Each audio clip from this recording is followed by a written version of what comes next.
काय चेहरा पडलाय त्या उमा वहिनींचा. तिच्या मुलाची काही झेपच नाही ना. अहो काय सून करून आणली पाहिलीत तुम्ही. अगदी ध्यान आहे. माझी सून आली ना का चाळीतल्या सगळ्या बायकांचा असा जळफळाट होणार आहे ना. बघाच तुम्ही. बाबा मी निघतो. होय सावकाश. अरे तू कुठे एवढ्या लवकर निघालास आज पटकन. आई उशीर होतोय मला. अरे हो पण 5-10 मिनिटं उशिरा गेलं तर चालतं. तिथं पंचिंग असतं आम्हाला. बरं बरं ठीक आहे. डबा घेतलास नकोय मला. का. डबा का नकोय. नकोय मला. अरे तेच विचारते का. भूक नाहीये. भूक नसायला काय धाड भरली तुला. आई नकोय मला, सांगितलं ना मी तुला. बाबा मी निघतो, बाय. अरे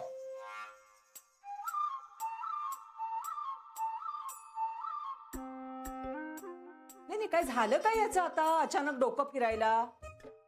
नाही इतका वेळ तर बरा होता ना. काय हो. कला नाही म्हटलं की तेवढ्यावरच का थांबत नाहीस ग तू. डबा नको म्हणाला ना की मला भीती वाटते.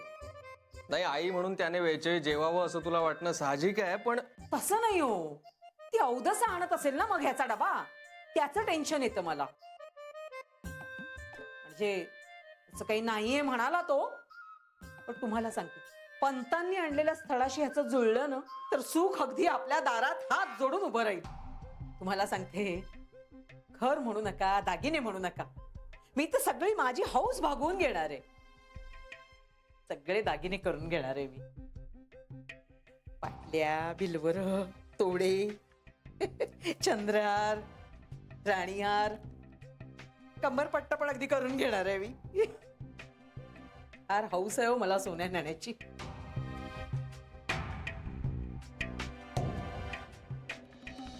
तरी बरं जान्हवी खूप समंजस आहे. तुझी मैत्रीण म्हणून. म्हणजे हा ती समंजस आहे याच्यात वादच नाही. तिच्या इतकं माणसं जपणं खरंच कोणालाही जमणार नाही. अरे पण तिला माणसांची पारख नाहीये. म्हणजे समोरचा माणूस कसाही असला ना तरी तिला तिच्या नजरेतनं तो जसा दिसतोय तो तसाच खरा आहे असं तिला वाटत राहत. तसं नसतं ना दरवेळी.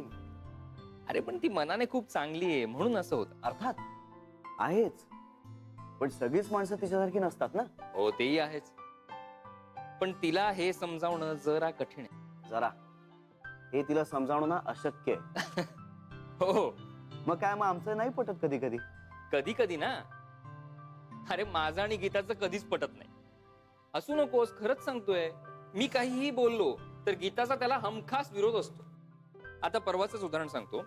मी आणि गीता काहीतरी बोलत होतो तर अचानक तिने मला बाहेरनं काहीतरी आणायला सांगितलं, जे ती मला नेहमीच सांगते. नाही जाऊ दे. मुद्दा हा आहे की मी तिला म्हटलं काय आणायचंय तर तिने मला काहीतरी सांगितलं. म्हटलं ठीक आहे, कुठल्या कलरचं आणायचं. मला म्हणाली तुला जो कलर अजिबात आवडणार नाही तो कलर आण. म्हटलं म्हणजे का. नाही म्हणजे मला आवडेल ना तो.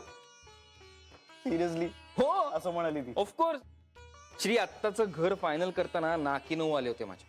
मला जर एखादं घर आवडलं तर गीताला ते अजिबात आवडायचं नाही, आणि गीताला आवडलेलं घर मला परवडायचं नाही. आम्ही हे जे घर फायनल केलं ते कसं केलं माहितीये. 5वं घर फायनल करायचं असं ठरवूनच गेलो. मग मला ते परवडो अथवा न परवडो, किंवा तिला ते आवडो अथवा न आवडो, ते फायनल करायचं असं ठरवून गेलो होतो. तरी बरं तो ब्रोकर माझा मित्र होता. मी त्याला सांगून ठेवलं होतं बाबा रे हे अमुक अमुक बजेट आहे आणि या रिक्वायरमेंट्स आहेत, त्याच्यातलंच घर दाखव. आणि मग ते फायनल झालंय. तुला माझी काही मदत हवी. नाही नको, झालंय, ऑलमोस्ट फायनल झालंय. आणि इनफॅक्ट मी पिंट्याला सुद्धा त्याचा नंबर दिलाय. हा बघू आता काय होतंय ते. मग काय म्हणाला पिंट्या. पिंट्या फोन करतो म्हणाला त्याला. बघूयात. पण आता लवकरात लवकर शिफ्ट होणं खूप गरजेचं आहे. आणि आता ते सुद्धा जर आमच्या इकडे शिफ्ट झाले तर खूप बरं होईल.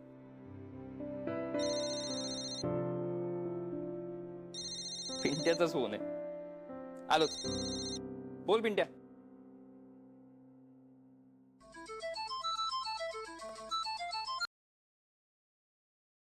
बोला मॅडम. हा श्री. अरे मला बोलायचंय तुझ्याशी. कशाबद्दल. मोठ्या आईंबद्दल. जान्हवी. श्री प्लीज प्लीज ना.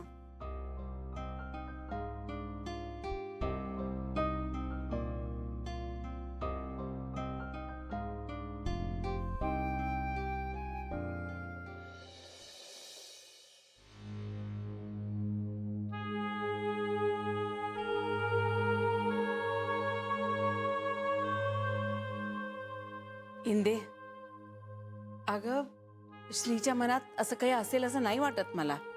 आई कशाला तसं सांगेल? बोलण्यात फरक पडतो ना कधी कधी. कणभर का असे ना, पण त्याच्या मनात आलं ना तसं. इंदुवहिनी, एक सांगू का? तुला राग येईल कदाचित, पण मला सुद्धा नाही आवडलेलं तुझं हे असं म्हणणं.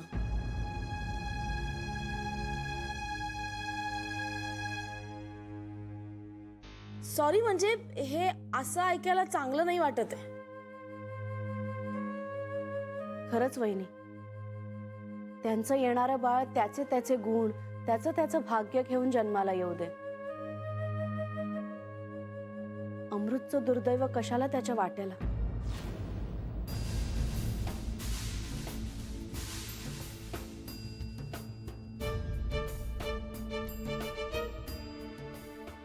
सॉरी वहिनी, पण इंदे, अगं श्रीचा या गोष्टींवर विश्वास नाहीये की नाही, म्हणून त्याला आवडलं नसेल. मग आपण उगाच कशाला त्याबद्दल बोलायचं? तुम्हाला सगळ्यांना असंच वाटत होतं तर आधी सांगायचं ना. मी तोंडातनं शब्दच काढला नसता. असं नाहीये इंदे, थांब ना. अगं,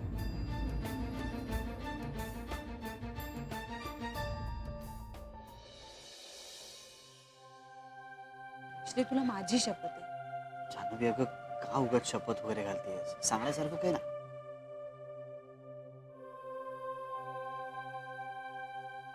सांगण्यासारखं काही नाहीच आहे.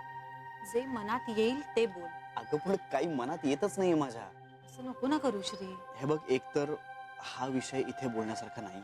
चल मग घरी जाऊया का आपण? पण तुला काय बोलायचंय काय? जे इथे बोलण्यासारखं नाहीये असं तुला वाटतंय. जान्हवी, तुझं अति होतंय आता.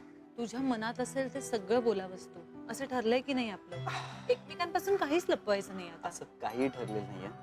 श्री, हे बघ, माझं तुझ्यावर नितांत प्रेम आहे. माझी एक स्पेस आहे, ज्या स्पेसची मला कदाचित गरज असेल, आणि त्या स्पेसची तू कायमच एक भाग असशील असं नाही. पेस म्हणजे दुरावा नाही ना श्री. जान्हवी, उगाच शब्दांचे खेळ करू नकोस. तू करतोस मी का करेन? कारण मुख्य विषय फेस करण्यापेक्षा तुला पळ काढणं जास्त सोयीचं वाटतंय म्हणून.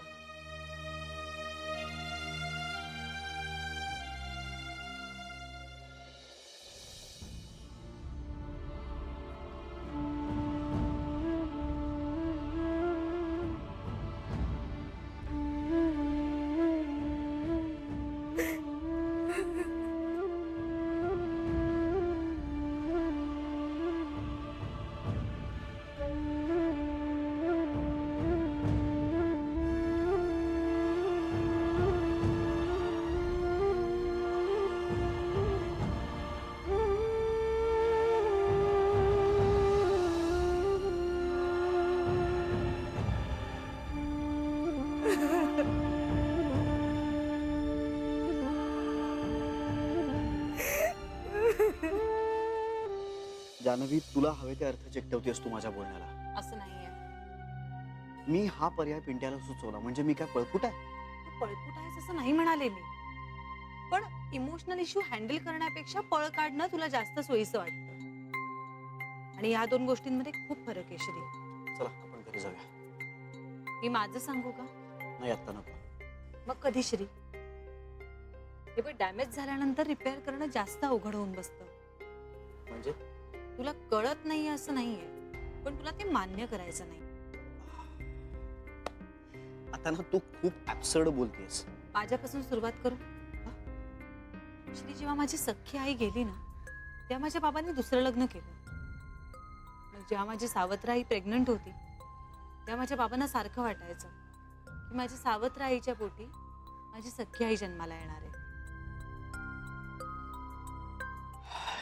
हे का सांगतेस तू मला? सहजच. आणि मग पिंट्या झाला. त्यानंतर बाबांचं ते वाटणं आहे ना, ते हळूहळू निघून गेलं. अरे, मोठ्या आईंचंही तसंच होईल. मला नाही बोलायचं आता. न बोलून प्रॉब्लेम सॉल्व्ह होणार नाहीयेत श्री. अगं पण सॉल्व्ह करण्यासारखा काही प्रॉब्लेम नाहीच आहे. श्री, प्रॉब्लेम आहे. तुझ्यामध्ये प्रॉब्लेम आहे. तुझ्या आणि मोठ्या आईंच्या नात्यामध्ये प्रॉब्लेम आहे. अरे ताण आहे, मग तो फेस करायला हवा ना. तू उगाच कीस पाडतेस या विषयाचा. आणि खरंच गरज नसताना करतेस तू हे सगळं. ऐक, माझ्या मनात तसं काही येत नाहीये. इनफॅक्ट माझ्या आणि मोठ्या आईच्या नात्यात तसं खरंच काही नाहीये. हे बघ, बिल प्लीज.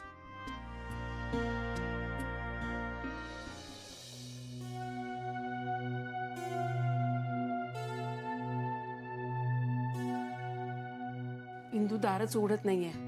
मग काय करायचं आपण? आईंना सांगू का? नको नको, आधीच तिची तब्येत नरम गरम असते. मग श्रीला कळवूया का? अगं तू येतच असेल ना आता. छे बाई, उगाच बोललो आपण त्यांना. हो ना, म्हणजे श्रीचं बोलणं तिने एवढं मनावर घेतलं नसतं. एखादा दिवस राहिलं असतं मनात, पण नंतर सोडून दिलं असतं. पण आपण सगळ्याही बोललो ना तिला, त्यामुळे फार दुखावली गेली. अगं पण कधी ना कधीतरी तिला हे कळायलाच हवं होतं ना. या बोलण्याला काही अर्थ आहे का?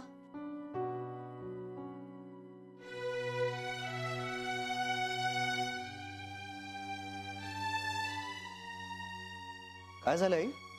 अरे इंदू वहिनी चिडली आहे. का? नाही म्हणजे एवढं काही नाही. तुम्ही जा ना, हात पाय धुवून या. नाही पण काय झालंय आई? त्यांचं अमृत विषयी चाललं होतं पुन्हा. मग आम्ही बोललो त्यांना.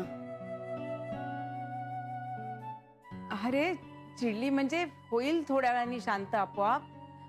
तुम्ही दोघं जा ना, हात पाय धुवून या. हो, एवढं काही नाहीये. खरंच जा तुम्ही. खरंच अरे, दमून आला असाल ना.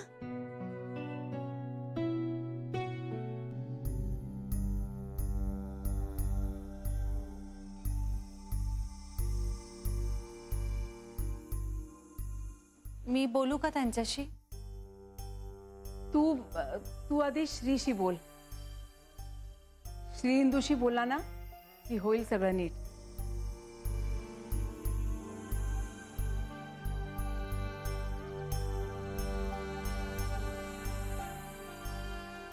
काय बाई एक एक.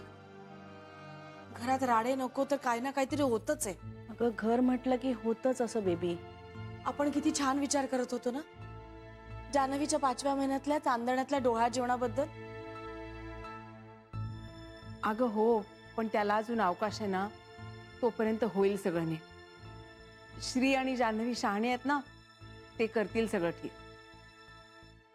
बरं, मी आईंसाठी सूप करते. हा, मलाही रुक्मिणी स्वयंवराचं पारायण करायचं. करून आले.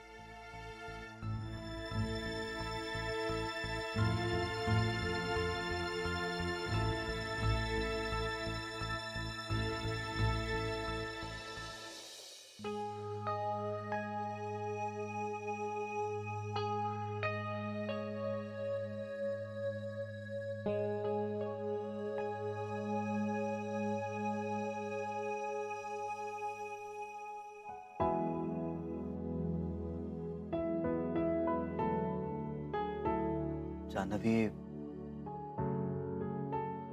मला तो प्रॉब्लेम नाहीये जो तुला वाटतोय.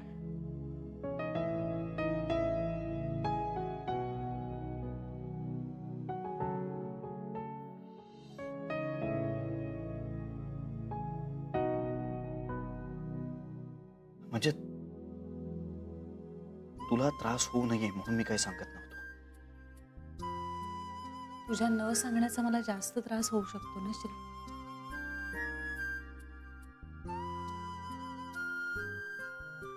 मला ना खूप त्रास होतो तिच्या बोलण्याचा. मला माहितीये श्री.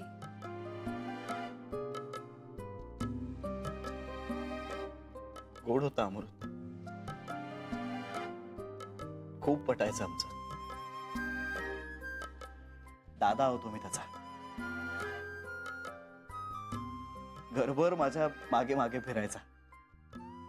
मी करेन ते करायचा. सवंगडी होतो मी.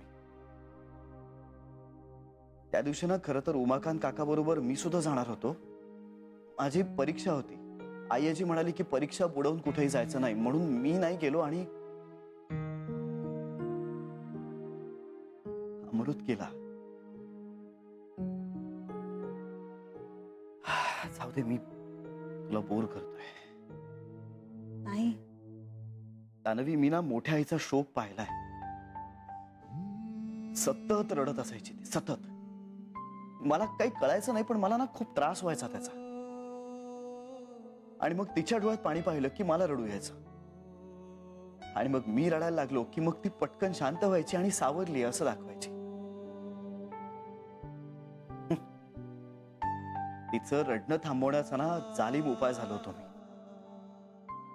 घरातले सगळे तिचं रडणं आवरण असं झालं ना की मला पुढे करायचंय.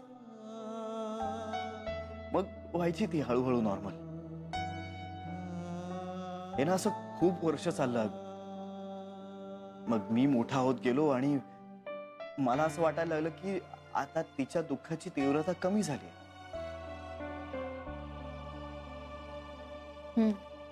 मी ऐकते श्री. मग पुढे? पुढे काय नाही जान्हवी, हे पुनर्जन्म वगैरे असं काही नसतं ग. खरंच काही नसतं. म्हणजे आपल्याला जरी मुलगा झाला ना तरी तो अमृत आहे असं मी कधीही म्हणणार नाही. आणि जर मोठ्या आईलाही असं वाटत असेल ना तर आपण समजावू तिला. पण हे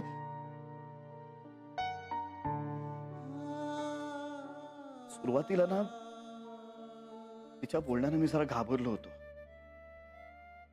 मला ना ते सगळं वेडगळ वाटायचं. पण नंतर मला तिच्या बोलण्याचा धसका वाटायला लागला. म्हणजे तिचं दुःख हलकं करायला एक मुलगा म्हणून मी कमी पडलोय की काय असं मला सतत वाटायचं. म्हणजे मी तिच्या पोटी जन्म घेतला नसला ना तरी मी तिला कायम आईचं स्थान दिलंय. मी माझ्या आईवर जितकं प्रेम करतो ना तितकंच मी तिच्यावरही प्रेम केलं. आणि तरी तिची अवस्था काय बघ ना. मला राहून असंच वाटतंय की तिच्या या अवस्थेला मीच कुठेतरी जबाबदार आहे.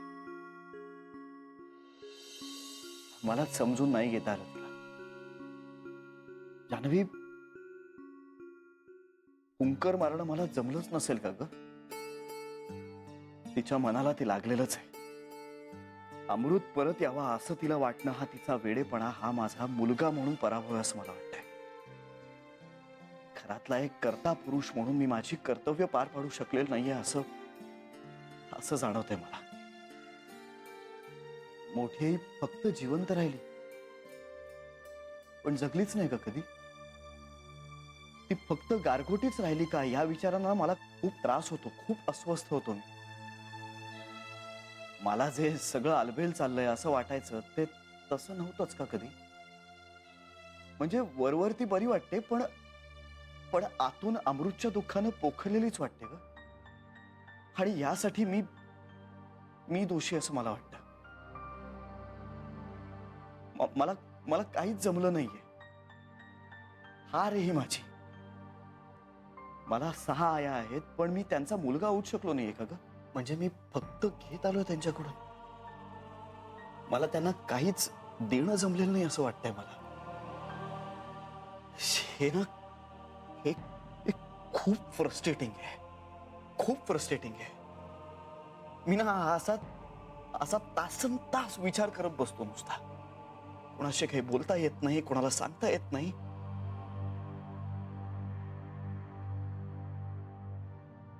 आय एम सॉरी तुझ्या या आत्ताच्या अवस्थेत मी तुझ्याशी हे नको बोलायला. पण म्हणजे हा सगळा ना माझा मूर्खपणा असेल. रादर आहे, हा मूर्खपणाच आहे. आणि आता हे झालं, हे कसं बदलणार. श्री, बोलल्याने प्रश्न सुटतात. नाही जान्हवी, मला नाही वाटत तसं. उलट ना भावनांचा चिखल होईल सगळं. आत्ता आहे त्यापेक्षा जास्त. मला वेळ लागेल. श्री, तू तुझा वेळ घे पण हे सोडव. हे सगळं ना असंच नको ठेवूस. शेवटी आपली माणसं महत्वाची श्री, हे गुंते नाहीत.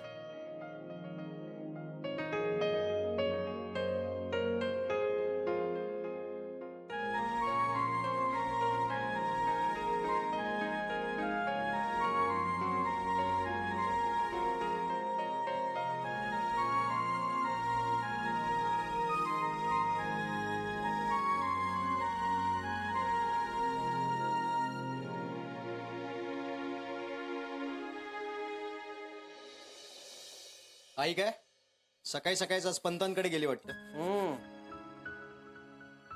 बाबा खोली बघून आलो मी. हो हो कशी आहे चांगली आहे.